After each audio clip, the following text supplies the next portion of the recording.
आज बिजनौर मंडावर रोड पर स्थित गांव उमरपुर मीरा में 11,000 की लाइन की चपेट में आकर एक 14 साल की लड़की की मौत हो गई थी, जिसकी खबर हमने आपको आज सुबह दिखाई थी।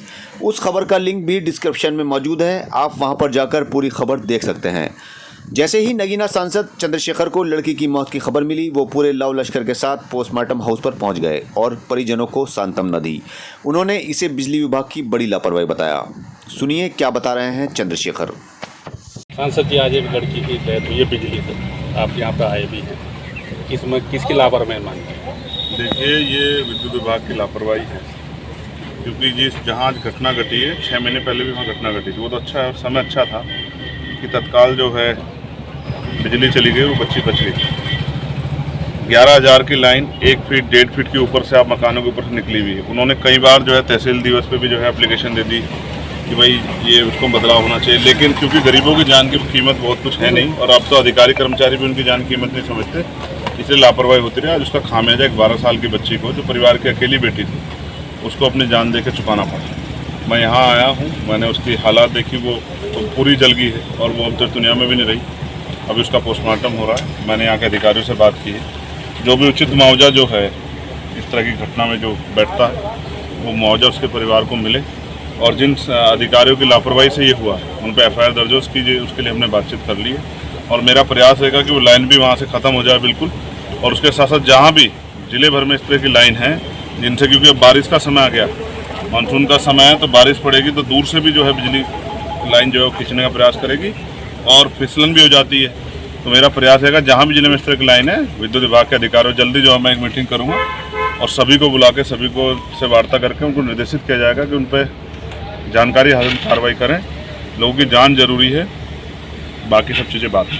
सांसद जी, आप जो यहाँ से बीजेपी के नगीना से ओम कुमार जी चुनाव लड़े थे, वो आपके ऊपर बहुत हमलावर है इस समय। आपको कह रहे हैं कि आप बाहरी हैं, आप गुंडागर्दी कर रहे हैं, भगा देंगे आपको, बिजनौर से भगा देंगे। क्या कहना चाहते हैं? वो मेरे सामने ही चुनाव लड़े थे और यहाँ की जनता ने उनकी परफॉर्मेंस के आधार पर उनको पिछली बार जितने वोट मिले थे भारतीय जनता पार्टी प्रत्याशी, उससे भी 50,000 वोट कम दिए। इसका प्रमाण ये है कि उन्होंने जैसे काम किए हैं, जनता उसी तरह का जो है उनको समर्थन दे रही है। और जिस तरह की भाषा का उपयोग कर रहे हैं कि भाई मैं काम नहीं करूँगा, जिसने वोट दिया उसे काम करूँ, लोकतंत्र में इस भाषा को पसंद किया ही नहीं गया। हम तो कह रहे हैं कि जो भारतीय जनता पार्टी कार्यकर्ता भी, अगर उनकी भी कोई समस्या होगी, वो हमारे पास आएँ। हमारे जो यहाँ लीडर लोग हैं, प्रतिनिधि लोग हैं, हमारे ज़िले की टीम है, अगर भाजपा के लोग भी अपने लोग काम नहीं करा पा रहे, किसी को जायज़ परेशानी है, तो हमारे पास हम उनका काम कराएंगे।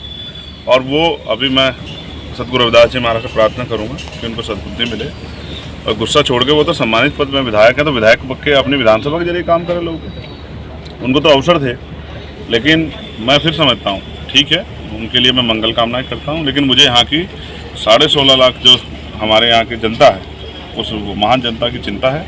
और उसी के लगातार मैं सभी मंत्रालयों में और पार्लियामेंट में भी मैंने तमाम इशू उठाए कि भाई हमारे यहाँ ना अच्छे हॉस्पिटल हैं, ना अच्छे कॉलेज हैं, ना अच्छी यूनिवर्सिटियाँ हैं, ना स्पोर्ट कॉलेज है, ना ही जो पर्यटन का क्षेत्र है, ना ही जो उद्योग धंधे लगे हैं। तमाम तरह की परेशानियाँ, बाढ़ की परेशानियाँ हैं।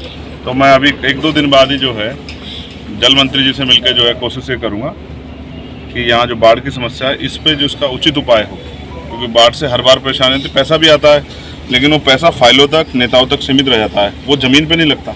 और जब ज़मीन पे जाके लगता तो हर साल बाढ़ की समस्या से लोगों को जूझना पड़ता। अब यहाँ का MP वो नहीं जो किसी कमीशन के चक्कर में जो है और वो घर में बैठ जाएगा, या यहाँ का MP ऐसा अगर कहीं काम होगा और उसमें लापरवाही बरती जाएगी, तो जो अधिकारी लापरवाही बरतेंगे उनके खिलाफ भी कार्रवाई के लिए वो लड़ेंगे।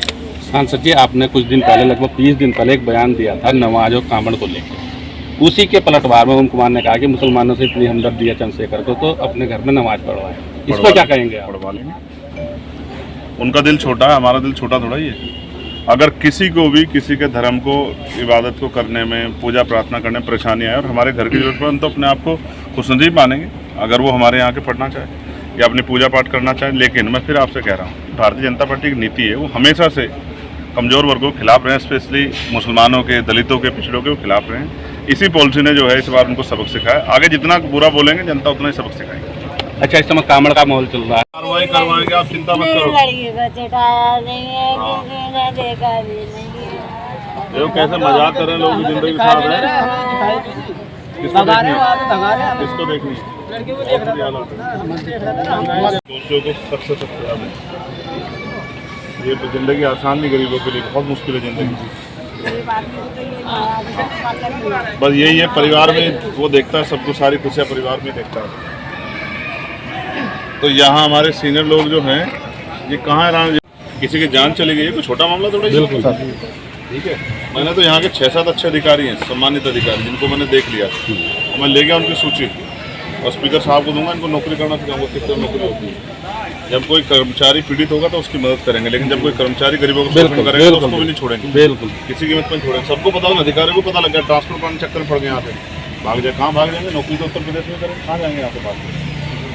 ठीक है, मुझे इजाज़त दीजिए, आप सब लोग।